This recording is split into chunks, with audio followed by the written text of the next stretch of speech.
तो मैं विक्रम सहजपाल आज आपके सामने एक बार फिर हाजिर हूँ। आज मैं आपको बहुत इम्पोर्टेंट, जो बच्चों को बहुत डिफिकल्ट लगता है, उसके लेसन्स आपको दे रहा हूँ, रीडिंग के स्पेशली। तो रीडिंग में हम आज डिस्कस करेंगे सबसे पहले ट्रू, फॉल्स और नॉट गिवन को आपने कैसे जज करना है। उसके लिए मैं आपको कोई बहुत ज़्यादा एलेबोरेटेड या टिपिकल मेथड नहीं बताने जा रहा हूँ, सिंपल बताने जा रहा हूँ, जो कि 90% आपको हेल्प करता है कि आप फाइंड कर सकें। कई बार क्या होता है कि आपके पास टाइम कम होता है, आपको कम टाइम में क्वेश्चन सॉल्व करने होते हैं, आंसर देना होता है। तो उस वक्त आपने अगर गैस करना है, गैस कर लेते हैं रफली, तो उस गैस में आपकी हेल्प करेगा ये बहुत ज़्यादा। तो रीडिंग में सबसे बड़ी प्रॉब्लम टाइम शॉर्टेज आती है, तो क्विकली गेस करने के लिए आपको ये बहुत हेल्पफुल होगा रीडिंग। सही है। Thank you.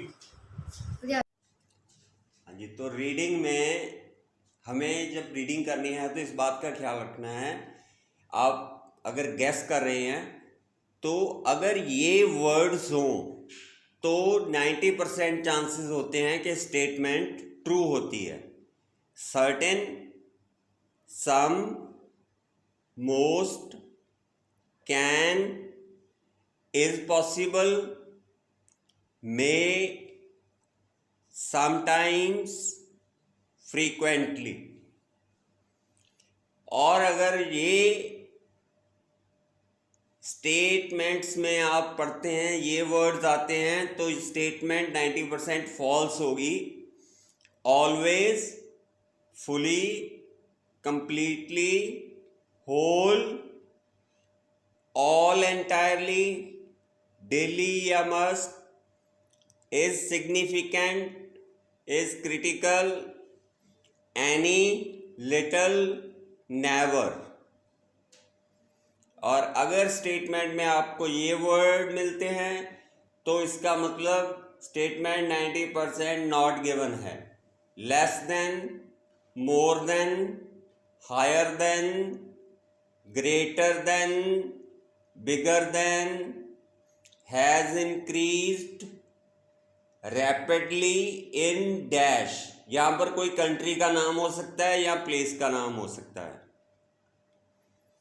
तो ये वर्ड्स को आप ध्यान में रखिए। जब आपके पास टाइम शॉर्ट हो जाता है कई बार और आप लास्ट पैसेज पे होते हैं, तो उस वक्त क्या करना होता है, आपको क्विकली आंसर लिखने होते हैं। तो उस वक्त आप क्या करते हैं कि वैसे ही लिख देते हैं। तो वैसे मत लिखिए, आप इन वर्ड्स को चेक कीजिए स्टेटमेंट में।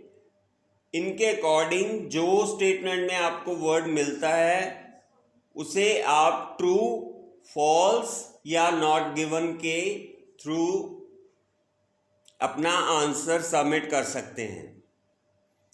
ये आपके लिए बहुत हेल्पफुल होंगे, तो इनको आप बहुत ध्यान से याद कर लीजिएगा।